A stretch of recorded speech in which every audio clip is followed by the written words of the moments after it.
मन में अगन और सांसों में तपन हो तो प्यार भरे मीठे मीठे छंद कौन गाएगा।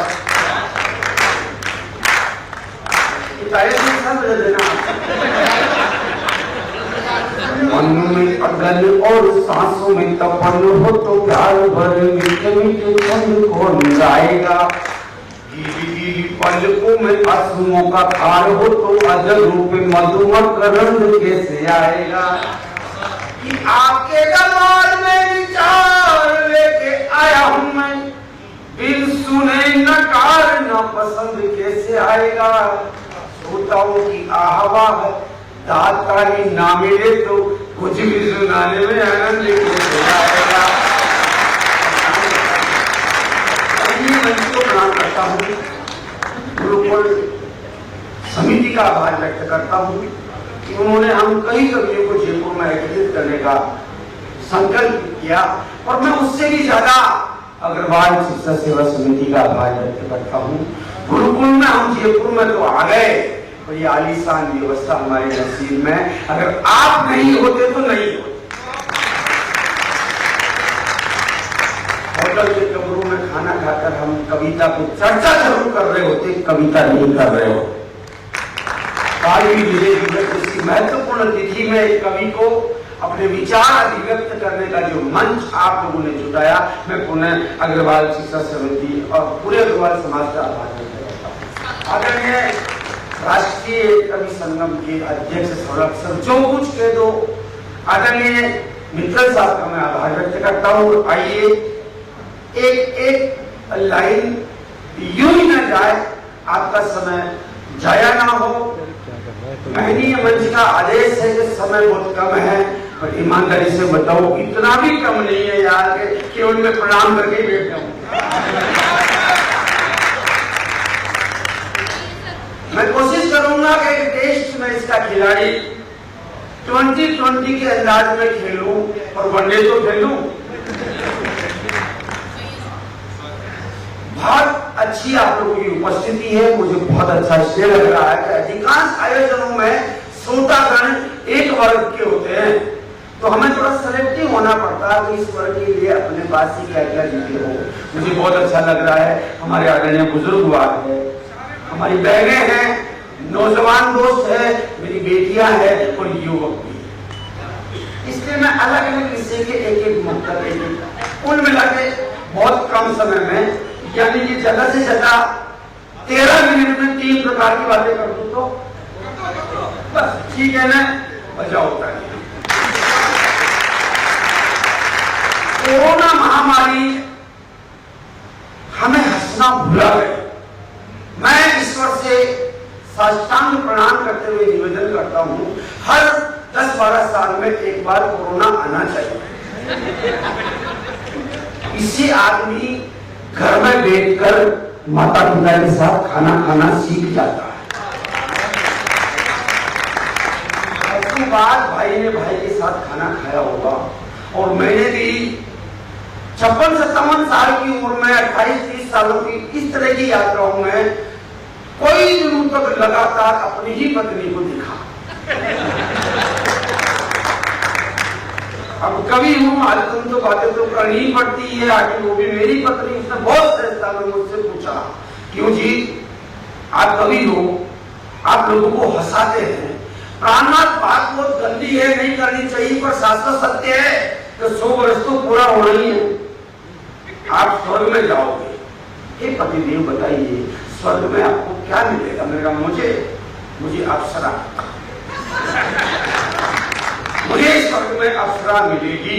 तुरंत उसने क्रोध की स्वर जागा, अच्छा और मैं आपकी इतनी सेवा करती हूँ, आप 8-8 दिन तक बाहर घूमते फिरते हो, वापस आते हो आपके सड़े मोजे धोती हूँ, आप इतना ख्याल रखती हूँ, चलो मैं भी जाऊंगी तो स्वर्ग में। पतिदेव बताइए मुझे क्या मिलेगा? मैं जो थन बांध लो। मेरी घरवाली बहुत बोली सहजता में कहना ये तो गलत है, ये तो भगवान का अन्याय है, आपको यहाँ भी अप्सरा और वहां भी अप्सरा।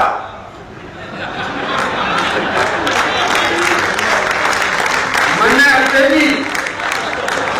मुझे भी I can't adjust to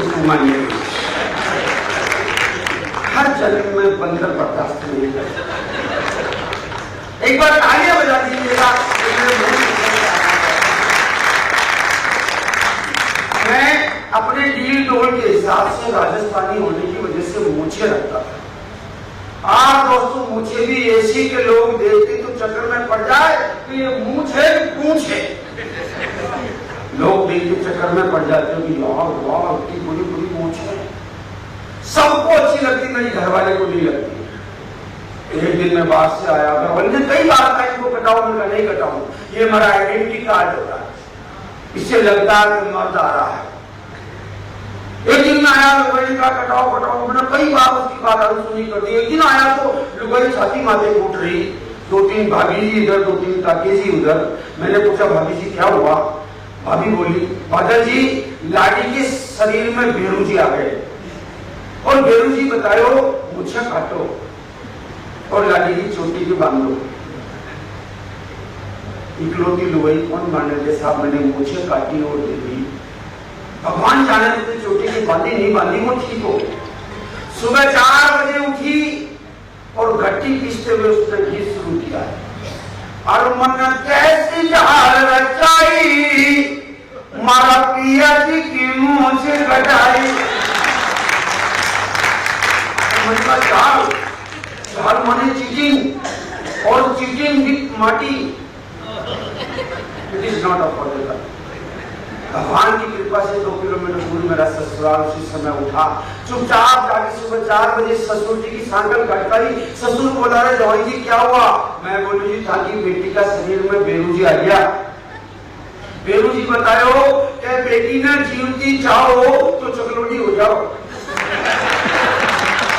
सासू जी ने सपाट तीनों सारा चकलोटी, तीना की लुगाया सपाट। सूर्योदय से पहले बेरू जी ने धोको तो यूं था कि बेटी ने बचा बापू। 3 बेटों में इकलौती बेटी कौन मारने थे साहब? 5 मिनट में डोकरी ने डोकरी को साफ कर दी। 3 सालों में अपनी लुगाइयों को साफ कर दी। उनका कदवाइस खड़े हो जाओ। बेरू जी महाराज की 2 सप्लीमेंट्री कंडीशन और एक तो महिलाएं सिर पर घूंघट नहीं रखे, यथासंभव सरसों का तेल लगा। पूर्णिमासी की रात चंद्रमा पूरी यौवन पर चमक रहा, ऐसा लगा जैसे काले की बेग चपड़ी थी। भाई से तेज चल घर आया, घरवाली उसी मुद्रा में गा रही और मन कैसी जार रचाई मारा पिया जी की मूछ कटाई। मैं बोलियो बारे हमारी लुगाई ककरा की भोजा आई।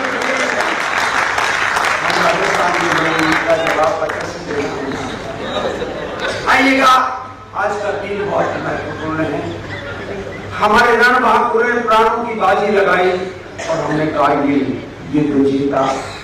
आज का विजय दिवस है। मैं मेरा जीवन का बेहतरीन गीत आपके बीच रखना चाहता हूँ। एक बार 2000 तालियां बजा दीजिएगा। मेरी बेटियां बहुत अच्छी संख्या में यहाँ, मेरे नौजवान बेटे भी हैं। राष्ट्रीय विषय पर बात करने वाले, देश की सीमा की बात करने वाले, सैनिकों की बात करने वाले अन्य कोई भी मंच पर मौजूद है। मैं चाहता हूँ हमारी सीमाएं जितनी मजबूत हो उतनी मेरी ये सीमाएं भी मजबूत। सीमाओं को मजबूत करने तो देश का बेटा भारत माँ का लाडला पुत्र सीमा पे खड़ा हुआ है। इन सीमाओं को कौन मजबूत करेगा? जो आए दिन चुन्नी का फंदा बना के लटक रही है। नहीं मम्मी, मैं तो सिंटू के बिना नहीं रह सकती। खेल सकती चादर जिस माँ ने 2 महीने पेट में रखा, मरना तो उसके लिए मर। जिस पिता ने आजाद सपने देखे उसके लिए मर। सिंधु के लिए मर रही है। बुजुर्गों को प्रणाम करता हूं मैं। जिंदगी में आप किसी के लिए मरे नहीं, मर जाते तो यहाँ होते क्या? ये जो इस समय 60-70 साल के यहाँ जितने भी बैठे हुए, मैं उनको प्रणाम करता हूं। उन्होंने संस्कारों को बचाया। माँ बाप ने जिस कूटे के बांध दिया उसके बंधे और सभी नहीं था। माँ बाप ने जिस कूटे के बांधा है उसके बंध गए। समझदारी ये रखी कि रस्सी थोड़ी लंबी होती। कहीं हरा भरा देखा तो बचत मरीज बचा जगह देते, उसे घर बचा, परिवार बचा और संस्कार। तुम आत्महत्या करते हो, प्रेम के नाम पे मरते हो। माँ की ममता को एक पल में भी सार दिया, पिता का दुलार अब वो न लगने लगा। प्रेमिका की जुल्फों में जीवन का सार मिला, घर परिवार तो खिलौना लगने लगा। कोई मरा चाल पर, कोई गोल गाल पर, कोई अखियों में डूब डूब मरने लगा। बूढ़े कंधों पे जवान लाडले की लाश देखी, दिल मेरा हाय हूं करने लगा। यार नाम पे आत्महत्या करने वालों गलत करते हो। और इनका ध्यान रखो, इन बुजुर्गों की पीड़ा मैं 4 पंक्ति में गाना चाहता हूँ, इनका ध्यान चाहता हूँ। हम कहाँ आ गए? हमने हमारी सुविधा के संसाधन तो बहुत जुटा लिए, पर घर को हमने कबाड़ खाना बना दिया। बुजुर्ग हमारे कहाँ सम्मानित है? मेरे जीवन के देखे हुए अनुभव है, एक 70 साल की उम्र का बुजुर्ग अपनी पेंशन तक पूरी नौकरी घर को बनाने में खपा देता है। जब पहला बेटा जवान होता तो एक प्रश्न उठता, पापा इतना बड़ा आपको रूम का ही नहीं चाहिए, सुरेश के तो डेज भी होता है, आप एक काम करो छोटे वाले में शिफ्ट हो जाओ। उसके सपनों का कमरा बेटे के लिए, बड़े वाले के लिए, छोटे में आ गया। माँ कहना साहब 3 साल बाद छोटे बेटे की शादी, फौजी रमेश के तो सामान भी कम नहीं आएगा, आप काम करो, आपको क्या चाहिए बेटा में। अब वो छोटे वाला कमरा गया छोटे बेटे। अब मैं राजस्थान की 4 पंक्तियां निवेदन करता हूँ, मैं गीत पे आऊंगा। एक बार तालियां बजा के इस हॉल की खामोशी को करता हूँ। हमारी बुजुर्ग की जो पीड़ा है, मेरे नौजवान दोस्तों, ये पीड़ा उन्हें मत देखने दी। साटी भरनाटी में सतंगा ढीला ढीला, आज नेड़ मटकाई थी सवाल करे जिंदगी। साटी भरनाटी में सतंगा ढीला ढीला, आज नेड़ मटकाई थी सवाल करे जिंदगी। खुद ने खपाई मोटी हवेली बनाई, बेटा बेटी परनाई तेरा तार करे जिंदगी। कि बड़ा बड़ा बेडरूम खाली होता होता खाट, बेड कम खड़ी तो सवार करे जिंदगी। रसोई में मैद तो पनीर की उठे छपन, थाली में तो दोई दोई दाल करे जिंदगी। मैं मेरे मूल गीत पे आता हूँ जो आज के विषय से संबंधित है। कारगिल दिवस 26 जुलाई हमारा विजय दिवस है। मैं इस पर चंद पंक्तियां एक माँ का रोना आप तक पहुंचाना चाहता हूँ। एक विधवा माँ का इकलौता बेटा, सत्य घटना पर आधारित गीत है। कारगिल की लड़ाई में कुछ सैनिक हमारे अंगकटी लाशों के रूप में आए थे। उनमें से एक सैनिक, एक माँ का बेटा। बस 3 दृश्य 1-1 मिनट का देख लीजिए आप। माँ अपने लाल के बारे में क्या सोच रही होती है? बेटा सीमा पे है, किस रूप में बेटा आता है और बेटे का वो हाल देखकर माँ हमारी सरकार से क्या चाहती है? बस निवेदन करता हूँ, विधवा माँ, इकलौते सैनिक बेटे की माँ क्या कहती है? उसने सुना कि वादियों में जंग छिड़ी थी, उसने सुना कि वादियों में जंग छिड़ी थी। भड़की थी बाई आंख वो मुश्किल में पड़ी थी।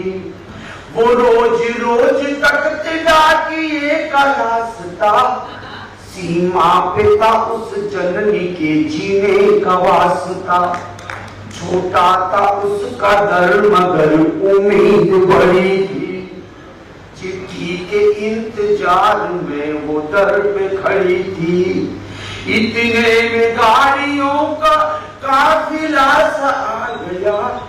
अनजान डर का दिल पे कोहरा सा छा गया। चन्ना उठी थी कोख कलेजे में भूख थी। पथरा गई थी आंख छाती टूक टूक थी।